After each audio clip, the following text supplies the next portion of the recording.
Hablando de caerse, una persona, una mujer que ha sido muy importante, no solamente para la historia argentina, para las letras argentinas, sino también hispanas y latinoamericanas. Una mujer de las que muchos dijeron, bueno, toda su prosa y toda su poesía cayó en el saco de la melancolía, podría ser por el final del cual ella optó por su vida. Porque ella misma dice que fue una opción de libre albedrío. Esto después se podrá discutir o no desde el punto de vista, desde la psicología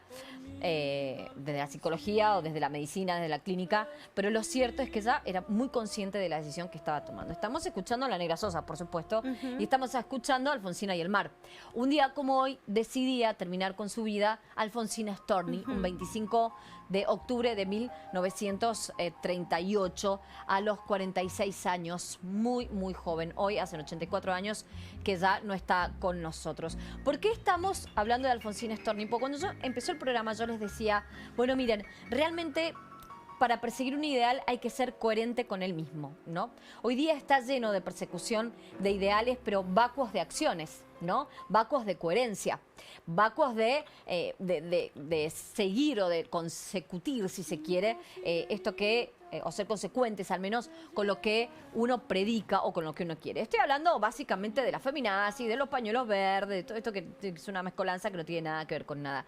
Esa fue una de las primeras feministas que vivió en carne propia y que se volvió feminista de alguna manera a partir de la observación y a partir de la vivencia en carne propia. Una mujer que nació a fines de 1800, en 1880 y pico.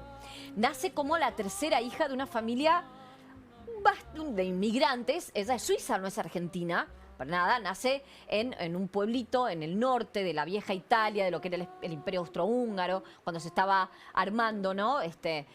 Antes de la Primera Guerra Mundial, toda esta zona que, bueno, después empezó a ser repartida en diferentes pueblos y países de Europa en formación, ¿no? Después de la cortina de hierro, antes de la cortina de hierro, con los comunismos, con el zarismo, con todo lo que representaba los movimientos políticos monárquicos y después democráticos en Europa, una Europa muy convulsionada. Bueno, llegaron a la Argentina con la primera inmigración. Se instalan en primer lugar en San Juan, donde su papá, que era un hombre muy melancólico, depresivo ya desde sus inicios, ya desde muy joven, ya a los 30 años, mostraba una rareza, si se quiere, un alcohólico muy empedernido toda su vida, ¿no?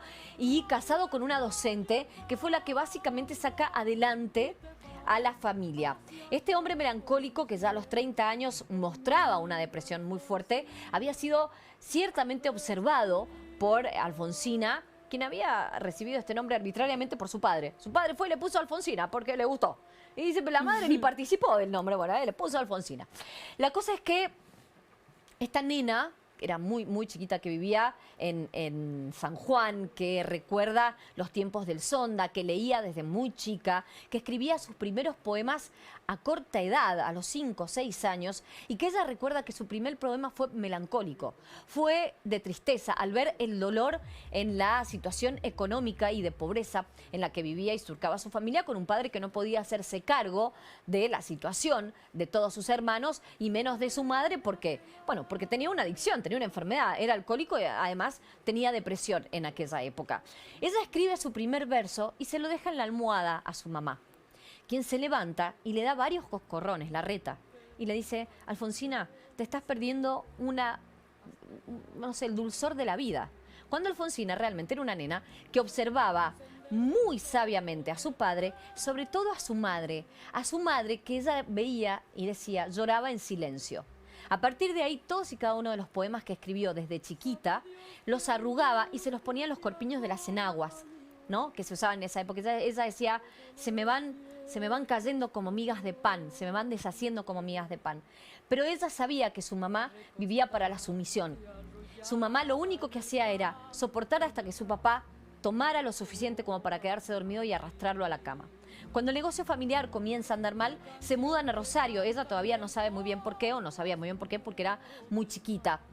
Y su mamá empieza con un negocio familiar con algunos ahorros que tenían, comienza a dar clases particulares en su casa. Ganaban 75 pesos en ese entonces porque le cobraban 25 centavos a cada alumno. La verdad es que no llegaban a cubrir las necesidades de toda la familia.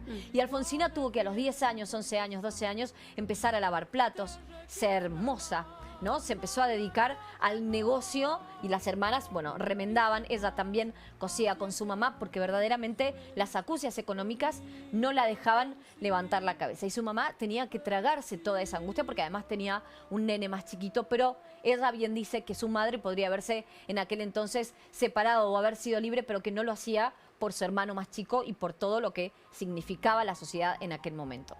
Para ese entonces ya Alfonsina Storni había vivido en San Juan, ya sabía lo que era el sonda, ya sabía lo que era el viento fuerte, ya hay versos de ella acerca de su niñez, había comprobado lo que significaba la pobreza en su adolescencia, ya era actriz, había participado en una obra de teatro en Rosario que fue altamente alabada por la prensa en ese entonces, donde ella no era protagonista, porque los protagonistas eran hombres, creo que la obra era de la Asunción, de la crucifixión, en ese momento su mamá hacía de María Magdalena, ella hacía de San Juan Bautista. El San Juan Bautista se enferma, pero esta chiquita se sabía de memoria el guión, y fue y dijo, yo me lo sé, mamá, yo me lo sé, ¡ta! Derecho. Halagada por toda y alabada por toda la prensa de Rosario. Dicen que su mamá tenía grandes problemas porque era una pequeña muy mentirosita. Es decir, más que mentirosa, era elucubraba grandes cosas, propio de un niño que quiere evadirse de su realidad. Y elucubraba cosas como, por ejemplo, una vuelta invita a todas sus maestras a una quinta que tenían en Don Torcuato. Y la madre le tuvo que decir, pero no, Alfonsina, no tenemos una quinta en Don Torcuato. Entonces las maestras le decían, no, vivía curioseando, vivía inventando historias fantásticas que estaban en su imaginación y que por supuesto trataba de salir de su cotidianeidad. Ella intentaba que su hija volviera a la realidad o volviera a la veracidad de las cosas, pero le costaba un montón. Lo cierto es que a los 20 años Alfonsina Storni intenta entrar a la escuela normal, igual que su mamá, la bochan. Inteligentísima, la bochan. Pero como había pocas mujeres que accedían en ese momento a trabajar porque su familia lo necesitaba, la directora le dijo, bueno, Alfonsina, te tomo de nuevo el examen, dale. Vuelve a rendir el examen y entra, porque era muy, muy tenaz.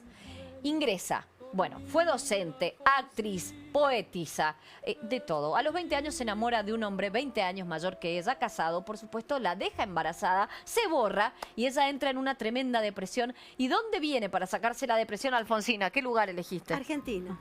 No, estaba en Argentina. Estaba en Argentina. A Buenos Aires viene. Ah, Buenos Aires. A Buenos Aires, claro. En aquel entonces, vos imaginate, principios de siglo, madre soltera. Sí. Madre soltera. Vino a criar a su hijo Alejandro, que lo tuvo aquí en Buenos Aires y que fue su verdadero amor. Con el tiempo, ella, por supuesto, empieza a trabajar de cualquier cosa. Hasta que sus poemas empiezan con un seudónimo a publicar en la prensa, en diferentes lugares, e incluyendo La Nación.